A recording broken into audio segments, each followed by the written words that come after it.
there's this video, a Vice documentary, I believe, or maybe not. Could have been a different one. There's a couple different ones that were out there for a while, where um, they're talking about this kid that was on all this medication for his neck, and they showed the bags of medication that he was on every day, and they're like, he's like, well, we got off the medication with pot. And then his dad said, I was reluctant at first, but I see the change in him, in his his neck. He's not doing it as much, and it seems to be healing. Because something was definitely wrong with the kid's neck. That's why he's on all that medication. But when you get dosed with your medication,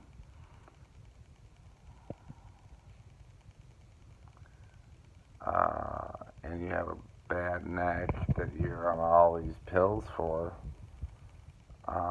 because Tyler Childers said, my dad fucked up his back, couldn't work anymore. He said,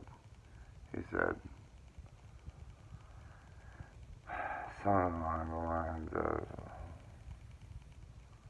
keep your nose to the grindstone, stay away from them pills. Broke his back, couldn't work no more.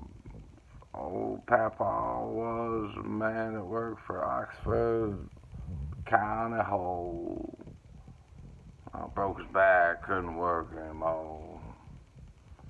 Said, son, I got a couple words to tell you, boy. Keep your nose on the grindstone. Away from those drugs.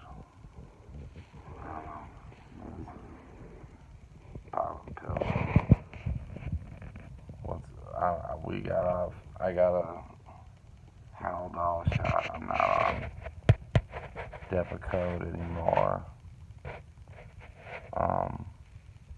Because I was on so much with the Invega and the beer, and now I'm actually awake all day. I woke up at 10:30. It is 1:37. 1:37. I woke up at 10:30. So I took my trazodone at 11 like I did last night. Last night I took my medicine at 7:30. Today it was 7:58 because I want to take it at 8 o'clock. And then I take my trazodone if I'm not asleep at 11 o'clock. And I'm still awake. But we'll see how this goes.